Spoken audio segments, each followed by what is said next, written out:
Por que se amotinam as nações e os povos tramam em vão?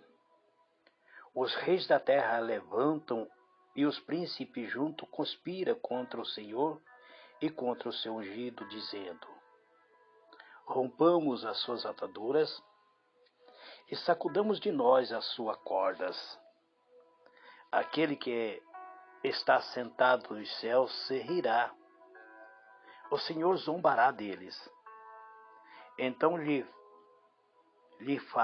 falarás na sua ira, e no seu furor o confundirás, dizendo: eu tenho estabelecido o meu rei sobre Sião, meu santo monte. Falarei do decreto do Senhor. Ele me disse: tu és o meu filho, hoje te gerei. Pede-me, e eu te darei as nações por herança, e a extremidade da terra por possessão. Tu os quebrarás com uma vara de ferro, tu o despedaçarás como um vaso de oleiro. Agora, pois, ó rei, sede prudente, deixai-vos instruir, juízes da terra. Servi ao Senhor com temor, e regozijai-vos com tremor. Vejai o filho, para que não se ire, e pereçai no caminho, porque em breve se inflamará a sua ira. Bem-aventurados todos aqueles que nele confiam. Olá, meus irmãos, graça e paz.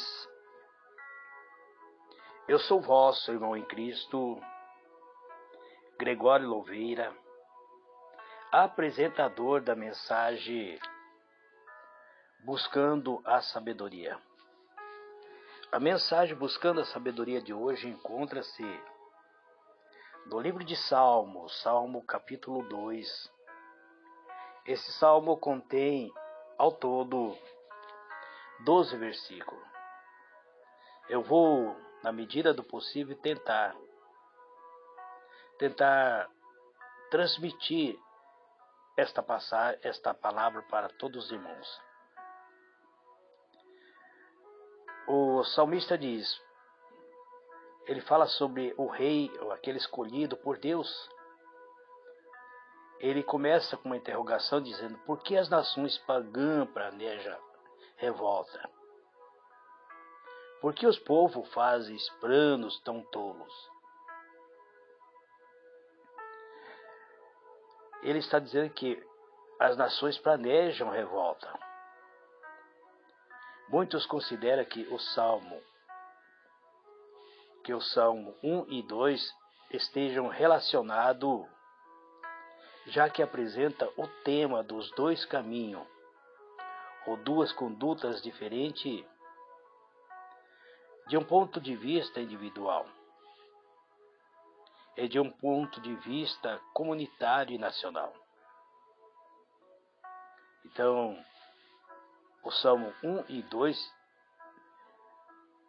estão praticamente relacionados, estão concordando um com o outro. O salmista diz que os reis se preparam e os seus governantes fazem plano contra Deus e o Senhor e o rei que ele escolheu. Então, é contra Deus, o Senhor, que eles fazem plano. A realidade de Deus pode ser questionada com sinceridade por aqueles que têm dificuldade em crer, ou com uma afirmação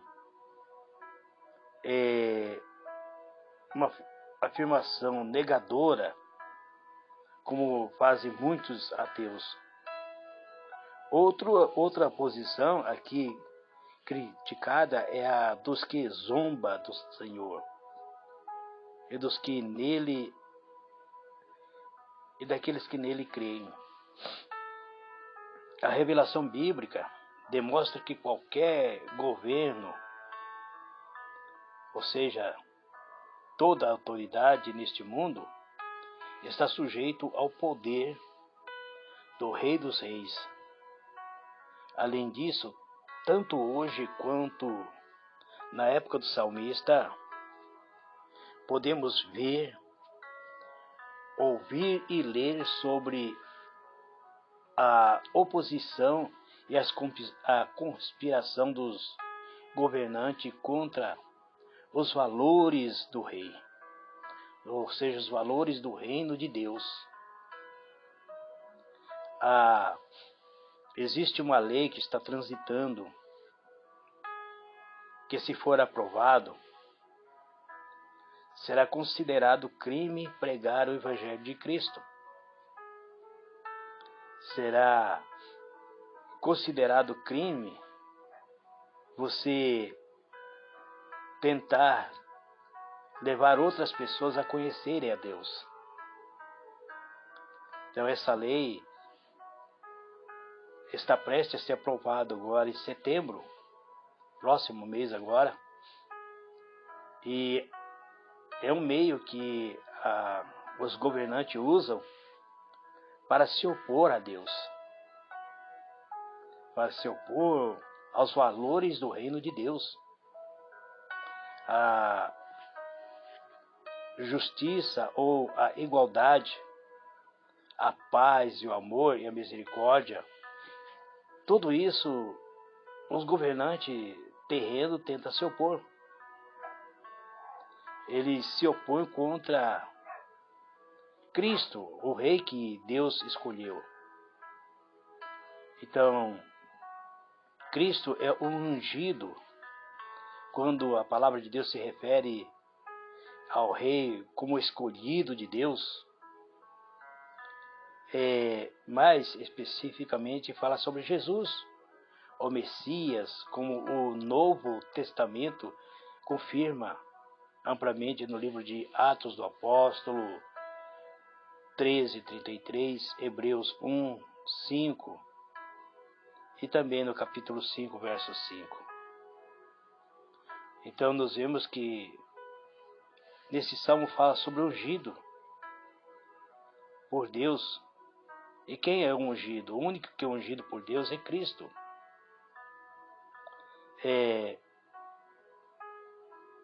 Ele é o Senhor eterno e soberano. Então, o povo tem se rebelado contra esses rebeldes. Dizem: vamos nos livrar do domínio dele. Eu não estou falando que existe uma lei que está em trânsito, que provavelmente será aprovada agora em setembro, onde será considerado crime pregar o Evangelho. Então, os rebeldes, eles dizem: vamos nos livrar do domínio dele. Acabemos com o poder que eles têm sobre nós. E sabemos que o poder da igreja é por meio da ministração da palavra, por meio do Evangelho, porque o Evangelho é transformador. Mas a palavra de Deus diz que do seu trono, lá do céu, o Senhor ri e zomba desses homens, zomba deles.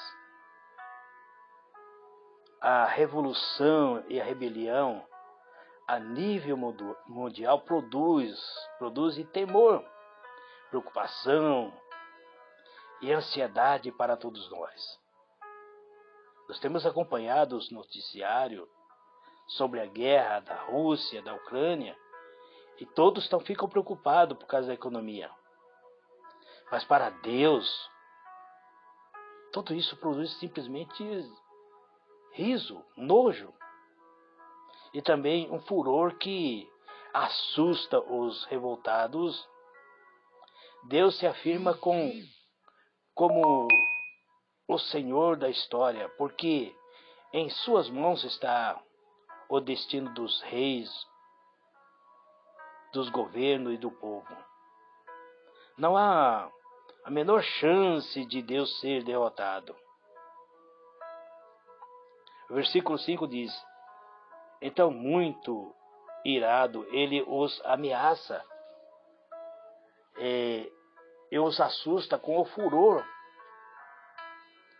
Ele diz: já coloquei o meu rei no trono, lá em Sião, o meu monte santo. O rei diz: anunciarei o que o Senhor afirmou, o que o Senhor me disse. Você é meu filho, hoje eu me tornei seu pai. Ou seja, hoje eu gerei você. Isso que está registrado em Salmo 2, do versículo 5 até o versículo 7. Deus, ele diz: você é meu filho. Ele está se referindo a Cristo. Muito mais que um servo que pode ser mandado embora. A condição de filho indica total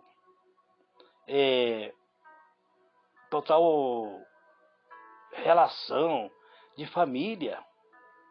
É algo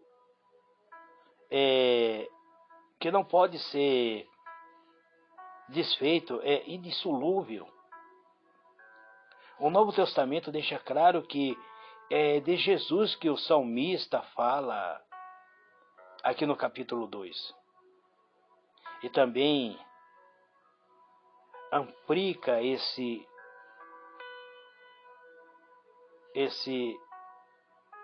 status para todos os que creem em Jesus e que assim são inseridos em Cristo ou se tornam a família de Deus. Os filhos e as filhas podem se sentir seguros do amor do Pai. Se nós analisarmos o Salmo 22, nós vamos chegar um dia das meditações até o final de todos os salmos. Aí Deus diz para Jesus: pede-me o que quiser. Pede-me as nações e eu te darei os confins da terra. Eu lhe darei todas as nações. Deus tem dado ao seu Filho Jesus Cristo todo o poder nos céus e na terra. O Messias prometido, Rei dos reis e o Senhor do Senhor. Ele é o Senhor, o Filho de Deus, o unigênito do Pai.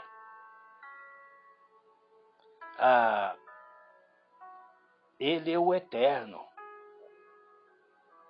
Jesus será a única autoridade nos céus e na terra. Hoje escolhemos os governantes por meio da eleição, mas haverá um momento em que um governante assumirá o mundo, mas Cristo assumirá tudo. E deu-lhe todo o domínio, autoridade e poder sobre toda a terra. Por isso os governantes são aconselhados a honrar a Deus, já que a desobediência pode lhe acarretar a morte. No versículo 8 aparece Deus dizendo para Jesus: peça e eu lhe darei todas as nações. O mundo inteiro será seu. Deus falando para Jesus. No versículo 9 diz: com uma barra de ferro você os quebrará e os fará em pedaço, como se fosse potes de barro, você vai quebrar eles. Aí Deus passa a olhar para os governantes terrenos e diz: agora escute os reis, preste atenção, a autoridades. Deus está chamando a atenção dos governantes que criam leis para colocar muitas vezes freio no avanço da igreja. Ele diz: preste atenção, autoridade. Deus lembra aos dirigentes terreno aos reis e juízes das nações, que eles são seus servidores, portanto são subordinados às autoridades de Deus, aos valores do reino eterno, do reino celestial. Quais são esses valores? São paz, amor e justiça. Eles também são chamados a servir com temor e tremor. Deus ordena aos governantes a serem sensatos, aos juízes para que seja humilde, para que eles aceitem a correção. E ambos a honrar o Filho, servindo a todo por igual, e justamente para não serem julgados e perecerem. O Salmo termina com uma bem-aventurança para todos os que confiam em Deus e buscam a sua proteção. Repare como a felicidade, mais do que o dever, a bem-aventurança significa ser muito feliz. Ele diz: vocês serão muito felizes. Felizes são extremamente felizes aqueles que servem a Deus. Então, é a motivação principal, verdadeiramente sábia, é quem se alegra com a soberania daquele que sustenta o universo e nos abençoa através do seu Filho Jesus Cristo. Pois Ele é bom. Que maravilha é saber que o universo, o nosso mundo e as nossas vidas estão debaixo do governo e do cuidado do Rei dos Reis e o Senhor dos Senhores. Veja como termina esse salmo. Adore o Senhor com temor e tremam-se, ajoelhe diante dele. Senão ele ficará irado logo e vocês morrerão. Felizes são aqueles que buscam a proteção de Deus. Esse salmo encerra dessa maneira. Bem-aventurados são todos aqueles que buscam a Deus. Então, amados, precisamos nos revestir da misericórdia eterna, sujeitarmos à autoridade de Deus. Que Deus vos abençoe, amados. Fique na paz. Amém.